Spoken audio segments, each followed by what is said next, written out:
Hello बच्चों, चलिए प्रश्न को पढ़ते हैं। यदि एक चक्र चतुर्भुज के विकर्ण उसके शीर्षों से जाने वाले वृत्त के व्यास हो तो सिद्ध कीजिए कि वह एक आयत है। तो यहां मुख्य अवधारणा मुख्य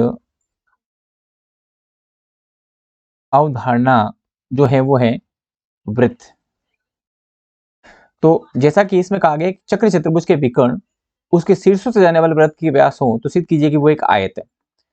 तो सबसे पहले देखो, इसमें कहा गया है कि चक्र चतुर्भुज के विकर्ण है ना। तो पहले चक्र चतुर्भुज के बारे में बता देता हूं मैं आपको। चक्रीय चतुर्भुज ऐसा चतुर्भुज जिसके ऐसा चतुर्भुज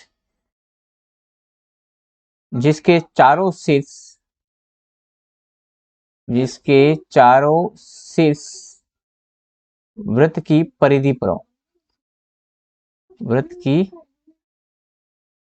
परिधि पर हो, है ना। और जिसके सम्मुख कोणों का योग 180 हो, सम्मुख कोणों का योग 180 हो। ठीक है। तो अब यहाँ कहा गया है कि चक्र चतुर्भुज के विकर्ण उसके शीर्षों से जाने वाले वृत्त के व्यास हो। यानी इसका मतलब, एक अगर मान लो मैंने कोई एक चक्र चतुर्भुज बनाया जिसके चारों शीर्ष वृत्त की परिधि पर है, ठीक है, ये बना दिया मैंने। अब बनाने के बाद इसमें ये कहा गया है कि इसके जो शीर्ष है ना, इसके जो हमारे पास में जो शीर्ष है, शीर्ष से जाने वाले विकर्ण जो है, तो विकर्ण बनाएंगे यहाँ पे, ये मिलाया मैंने विकर्ण और ये विकर्ण। अगर ये वृत्त का व्यास है ना, ये कहा गया अगर ये वृत्त का व्यास है, इसका मतलब ये केंद्र से निकल रहे हैं। ठीक है। तो हम जानते हैं कि अगर ये वृत्त का व्यास है तो इसका मतलब ये वाला जो कोण होगा ये 90 डिग्री होगा और ये वाला पूरा कोण भी 90 डिग्री होगा। इसी प्रकार अगर ये व्यास है तो ये वाला कोण भी 90 डिग्री होगा और ये वाला कोण भी 90 डिग्री होगा। इसका मतलब प्रत्येक कोण यहाँ पर 90 डिग्री हो चुका है। इसका मतलब ये चतुर्भुज जो है वो एक आयत बन चुका है।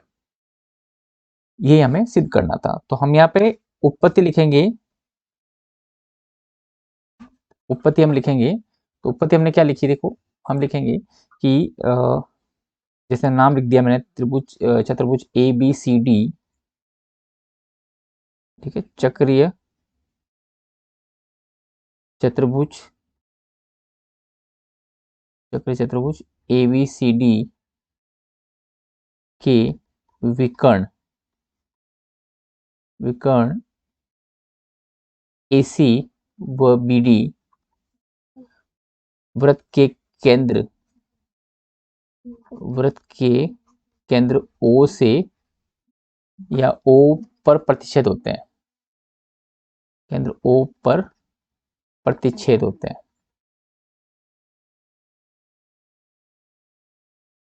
है ना। इसलिए इसलिए ये जो हमारे पास DAB एक अर्धवृत्त है और अर्धवृत्त का कोण समकोण होता है। इसलिए कोण A बराबर 90 डिग्री। इसी प्रकार कोण B, कोण C और कोण D, प्रत्येक कोण 90 डिग्री हो जाएगा, है ना। इसलिए ABCD एक आयत है। इति सिद्धम।